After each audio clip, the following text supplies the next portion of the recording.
that is, I think, something that this community really needs to understand better, is what that true role of insulin is, not so much as a storage hormone, as more of a like a thermostat for your bloodstream to tightly control the fuel in the bloodstream to where it wants to.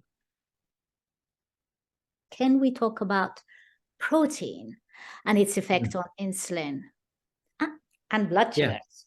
Protein, actually, there's this joke going around on Facebook. I've seen it on Facebook mostly, that when that protein or part of that protein turns into cake, you know, you're eating steak and it's going to turn into cake. So because we know, as type 1s, we know that even on a pure protein diet, we're going to get a blood sugar spike. So we're going to require insulin for protein too. So let's talk about protein. Yeah, so you're probably familiar with R.D. Dykman and type 1 grit and his work with Dr. Bernstein. You know, R.D.'s 2 islands over that way. So we want to get together with him. He's a friend of ours, but you know, I think that protein doesn't turn into chocolate cake kind of started with him. But anyway, what you're seeing in a type 1, so first of all, yes, protein requires more insulin than fat, but less than carbohydrates.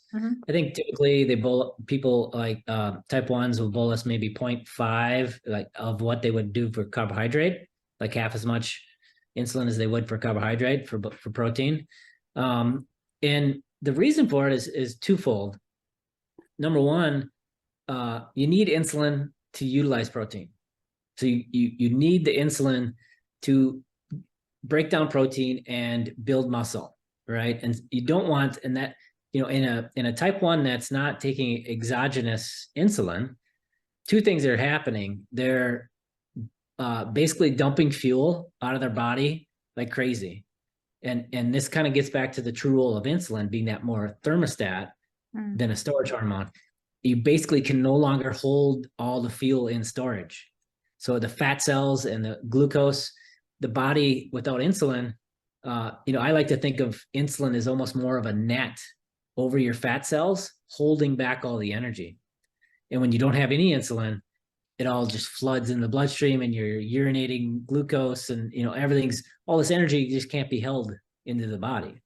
And so when you have, and the other thing, the reason I brought that up is their muscle will deteriorate and break down too, because you're not able to take protein and make new muscle or replace muscle. And so you need insulin to use protein.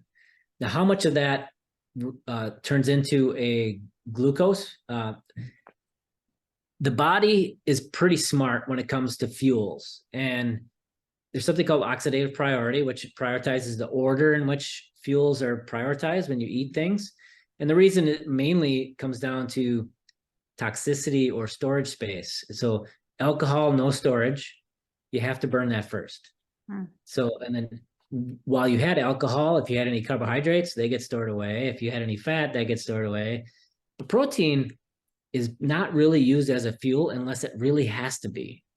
A small amount of protein will get turned into glucose, gluconeogenesis. And Dr. Lehman, who's one of the experts on protein that's out there, Dr. Donald Lehman, he says it's kind of almost like a little bit of a constant rate, like 10% will get turned into glucose. But if you're not eating any carbohydrates, your body does still need some glucose, right? There's brain neurons, there's red blood cells that don't have mitochondria, so they have to have glucose. So I've seen numbers in the 60 to 80 grams a day of glucose that's needed. So the body has to create that, and it creates it by turning protein into glucose.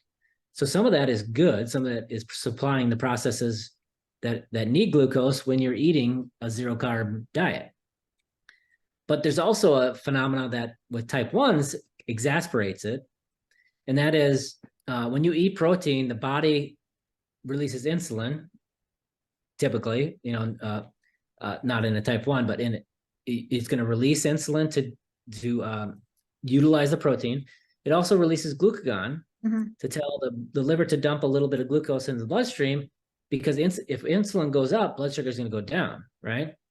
And if you only eat protein, no carbs, your blood sugar would crash if you just ate protein.